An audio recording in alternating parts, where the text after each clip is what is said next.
Hello नमस्कार दोस्तों, एक बार फिर से स्वागत है आपका अपने यूट्यूब चैनल स्टडी 54 में। डियर फ्रेंड्स, अगर आप मेरे चैनल पर नए हैं तो प्लीज़ मेरे चैनल को सब्सक्राइब कर लीजिए और आपको अगर मेरे वीडियो हेल्पफुल लगते हैं तो प्लीज़ अपने फ्रेंड सर्कल में शेयर भी कीजिए। तो चलिए हम लोग अपना टाइम वेस्ट ना करते हुए चलते हैं अपने पहले क्वेश्चन पर। आज का पहला क्वेश्चन है, what will be the diode resistance if the current in the circuit is zero. पूछ रहा है कि डायोड रेजिस्टेंस क्या होगा जब सर्किट की करंट जीरो हो जाती है। तो देखिए, जब सर्किट की करंट जीरो हो जाती है तो डायोड रेजिस्टेंस क्या होगा, हमारा जीरो हो जाएगा। ठीक है, जीरो क्यों हो जाएगा? जब सर्किट की करंट ही जीरो हो जाएगी तो उसमें जब सर्किट की करंट जीरो यानी कि उसमें कोई करंट ही फ्लो नहीं हो रही है, करंट फ्लो नहीं हो रही है तो डायोड रेजिस्टेंस भी क्या होगा, यानी कि 0 ओम का रेजिस्टेंस हमारा है। ठीक है, ओके। चलिए हम लोग चलते हैं नेक्स्ट क्वेश्चन पर। नेक्स्ट क्वेश्चन है, व्हाट इज लाइन रेगुलेशन। पूछा है कि लाइन रेगुलेशन क्या है। देखिए, डेफिनेशन के फॉर्म में भी क्वेश्चन इस बार आए थे यूपीपीसीएल जेईई में, इसीलिए मैंने आपको डेफिनेशन के टाइप के क्वेश्चन भी कुछ रखे हैं। तो देखिए, लाइन रेगुलेशन पूछा है, लाइन रेगुलेशन क्या है। इसमें 4 ऑप्शन दिए हैं, उसमें हमारा B option is the right answer है। क्यों है? देखिए, the process of keeping load voltage constant. पूछा है कि लोड वोल्टेज कांस्टेंट रहता है, कांस्टेंट रखा जाता है irrespective of the fluctuation in AC supply, या फिर उसे क्या बोलेंगे, द लाइन वोल्टेज। ठीक है, क्या है कि जो हमारा लोड वोल्टेज कांस्टेंट रहता है किसके किसके इररिस्पेक्टिव में, किसके फ्लक्चुएशन होता है जो एसी सप्लाई में, या इसी को क्या बोलते हैं, लाइन वोल्टेज। जो लाइन वोल्टेज है उसके रिस्पेक्टिव में जो वोल्टेज हमारा है वो कांस्टेंट रखा जाता है। ठीक है, ये हमारा क्या होता है, लाइन रेगुलेशन होता है। चलिए हम लोग चलते हैं नेक्स्ट क्वेश्चन पर। नेक्स्ट क्वेश्चन है हमारा, in D flip flop D stands for. देखिए, ये क्वेश्चन मैंने इसलिए रखा है क्योंकि ये क्वेश्चन यूपीपीसीएल जेईई में आया हुआ क्वेश्चन है, तो इसीलिए मैंने इस क्वेश्चन को इसमें डाल दिया है। देखिए, इसमें पूछा है कि डी फ्लिप फ्लॉप हमारा जो है उसमें डी क्या स्टैंड्स करता है, किस चीज़ को स्टैंड्स करता है, ये डाटा को स्टोर, डाटा लाइन जो होती है हमारी, डाटा लाइन होती है उनको क्या करता है, ये स्टोर करने का काम करता है। ठीक है, तो option B is the right answer. इसमें क्या है, data line. Okay, data line को ये स्टोर करता है। ओके, चलिए हम लोग चलते हैं नेक्स्ट क्वेश्चन पर। नेक्स्ट क्वेश्चन है हमारा, which of the following case damage the transistor. पूछा है कि किस केस में जो हमारा ट्रांजिस्टर है वो डैमेज हो जाता है। तो देखिए, कब डैमेज हो जाता है ट्रांजिस्टर के केस में, हम इन 4 ऑप्शनों को पढ़ के देख लेंगे, बट मैं आपको राइट आंसर बता रही हूँ। हमारा राइट आंसर हमारा ए है, when BCE is increased to 4। ठीक है, जब आप BCE को बढ़ा देंगे तब क्या होगा, ट्रांजिस्टर हमारा डैमेज हो जाएगा। तो चलिए इसको हम समझ लेते हैं थोड़ा सा। देखिए, जब आप BCE को बढ़ाएंगे जब आप, तो क्या होगा, इस केस में क्या होता है कि जो हमारा कलेक्टर बेस जंक्शन जो होता है वो डैमेज हो जाता है, और कलेक्टर बेस जंक्शन के डैमेज होने की वजह से क्या हो जाता है, ये डैमेज क्यों हो जाता है, क्योंकि उसमें एवलांचे ब्रेक डाउन हो जाता है, और एवलांचे ब्रेक डाउन की ही वजह से कलेक्टर बेस जंक्शन जो है वो डैमेज हो जाता है। इसकी वजह से क्या हो जाता है, आईसी जो करंट हमारी कलेक्टर करंट होती है वो इंक्रीज हो जाती है, और कलेक्टर करंट इंक्रीज होने की वजह से ही ट्रांजिस्टर क्या हो जाता है, डैमेज हो जाता है। ठीक है, चलिए हम लोग चलते हैं नेक्स्ट क्वेश्चन पर। यानी कि इसका राइट आंसर हमारा क्या हुआ, यानी कि राइट आंसर हमारा A, right answer A is the right answer. Okay, चलिए हम लोग चलते हैं नेक्स्ट क्वेश्चन पर। नेक्स्ट क्वेश्चन हमारा, the range of beta is. पूछा है कि बीटा की रेंज क्या होती है। तो बीटा की रेंज कहाँ से कहाँ तक होती है हमारी, 20 से लेकर 50-100 तक होती है। ठीक है, यानी कि option A is the right answer. देखिए, क्या होता है, हमारी जो IV होती है वो 5% कम होती है, किससे, 5% कम होती है IE से। ओके, IE से 5% कम होती है, इसीलिए हमारी जो बीटा की जो हमारी रेंज ली जाती है वो 20 से ऊपर ली जाती है, ठीक है, 20 से ऊपर लेते हैं इसकी वैल्यू। तो इस तरह से हमारा option A is the right answer हो गया। आई होप कि समझ में आ रहा होगा। और चलिए नेक्स्ट क्वेश्चन पर हम चलते हैं। नेक्स्ट क्वेश्चन हमारा which of the following are true. तो देखिए 4 ऑप्शन दिए हैं, इसमें ट्रू क्या है हमारा, तो हमें इसमें फार्मूला याद होना चाहिए, तभी आप सही टिक कर पाएंगे। तो देखिए हमारा सही फार्मूला इसमें क्या है। हमारा सही फार्मूला है TJ माइनस TA बराबर थीटा इंटू PD, ठीक है, यानी कि ऑप्शन ए, हमारा option A is the right answer. Okay, अब इसके बारे में थोड़ा सा जान लेते हैं। देखिए TJ हमारा क्या होता है, TJ हमारा होता है junction temperature. Okay, junction temperature short में लिख दे रही हूँ, आप समझ लेना। और TA हमारा क्या होता है, TA हमारा होता है ambient temperature. Okay, ambient temperature. Okay, और हमारा थीटा क्या होता है इसमें, थीटा हमारा होता है थर्मल रेजिस्टेंस।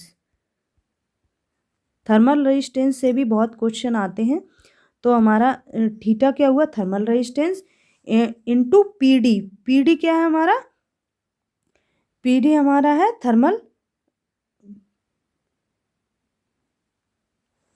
पावर, ठीक है, थर्मल पावर होती है हमारी PD। तो इस तरह से हमारा राइट आंसर क्या हुआ, A is the right answer. Okay, चलिए हम लोग चलते हैं नेक्स्ट क्वेश्चन पर।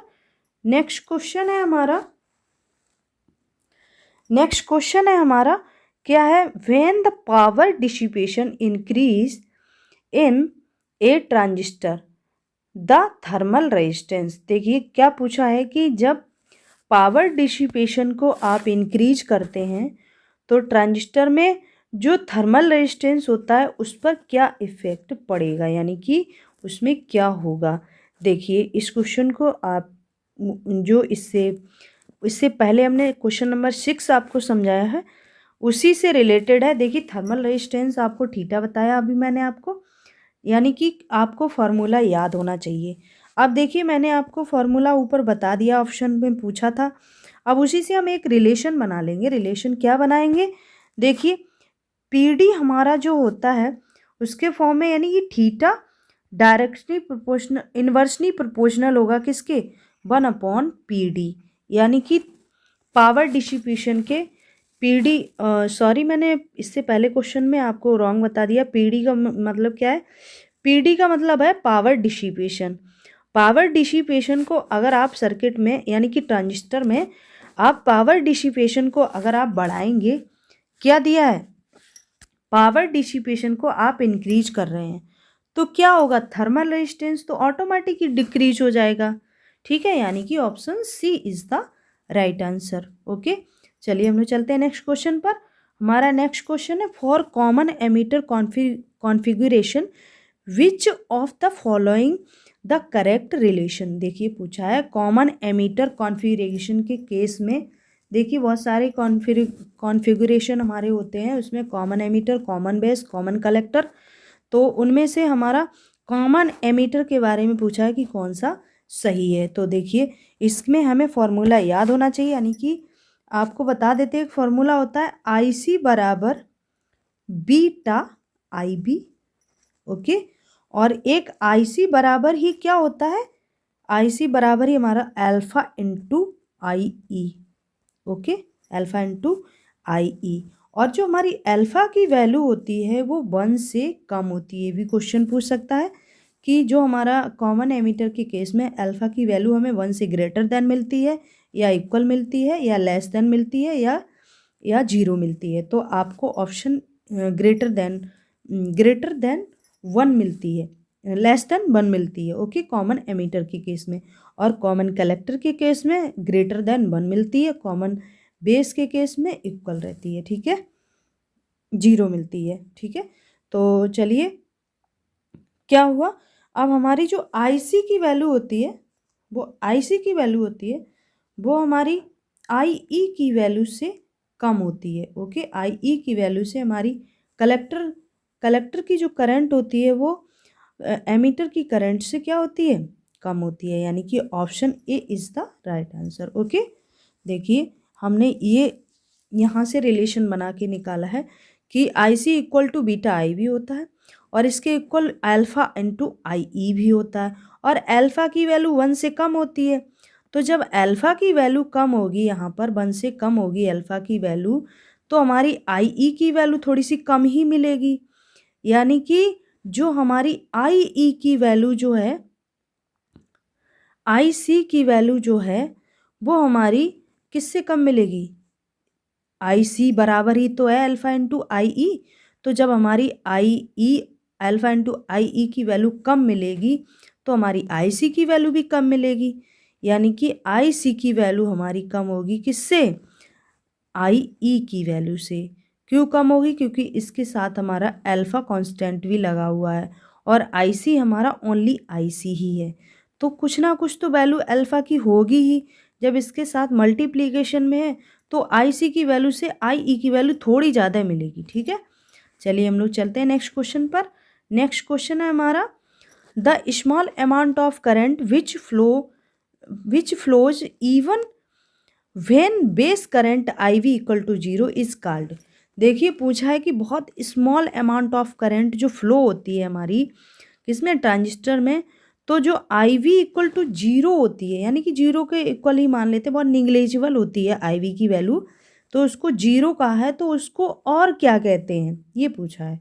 IV इक्वल टू 0 होता है तब उसको और क्या कहते हैं? IBEO कहते हैं, ICBO कहते हैं, या ICO कहते हैं। देखिए उसको IC, यानी कि option C is the right answer, ICEO कहते हैं। ठीक है, यानी कि क्या कहते हैं, देखिए कहते हैं इसको ICEO, यानी कि कॉमन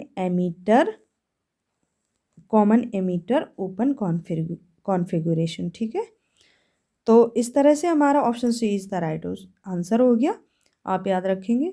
और चलिए हम लोग चलते हैं नेक्स्ट क्वेश्चन पर एंड लास्ट क्वेश्चन पर। लास्ट क्वेश्चन क्या है हमारा आज का, when the temperature is increased what happens to the collector current after a feedback is given.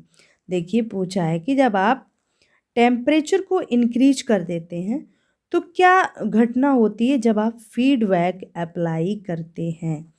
तो देखिए द कलेक्टर करंट पर क्या असर पड़ेगा, कलेक्टर करंट हमारी क्या हो जाएगी, देखिए कलेक्टर करंट हमारी डिक्रीज हो जाती है, यानी कि option D is the right answer. अब इसको हम समझ लेंगे।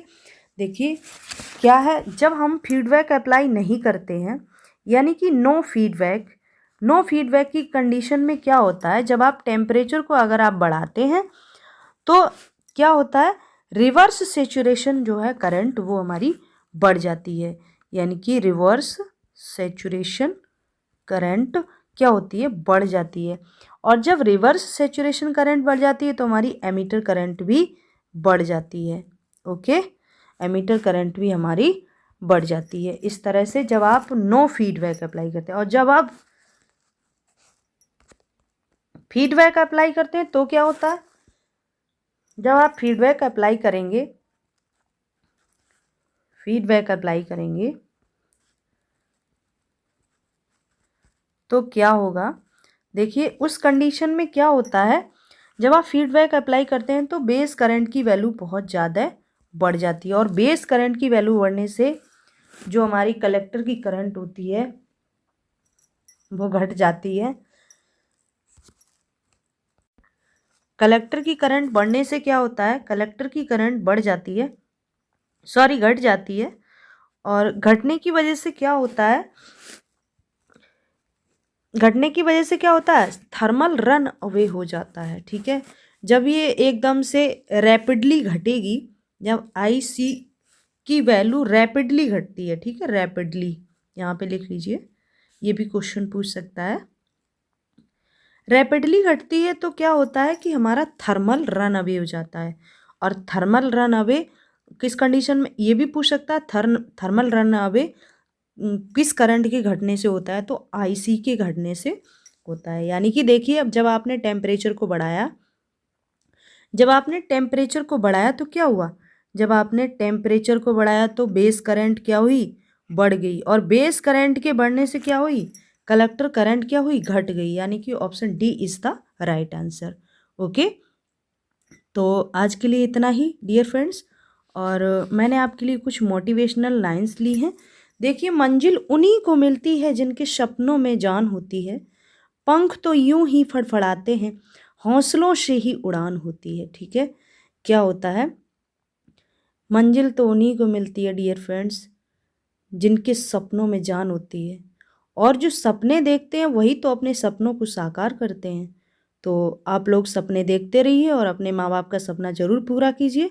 और ईपीपीसीएल जेई के लिए आप तन मन धन जिससे भी लगाना चाहते हैं उससे लग जाइए, और इस बार सिलेक्शन लेकर दिखाइए अपने माँ बाप को। और डियर फ्रेंड्स, एक गुड न्यूज़ आपको और देनी है कि बहुत ही जल्द आरआरबी जेई और एसएससी जेई की 1000 लगभग वैकेंसी आने वाली है। तो आप उसके लिए भी प्रिपेयर रहिए और अभी से ही उसकी भी तैयारी पर लग जाइए अगर आपको फॉर्म डालना है तो। और मेरा कहना है कि आप आरआरबी जेई और एसएससी जेई दोनों ही फार्म को ज़रूर कंप्लीट करिए, यानी कि ज़रूर फिलअप कीजिए। और मिलते हैं नेक्स्ट सेशन में, तब तक के लिए नमस्कार, हैव ए नाइस डे।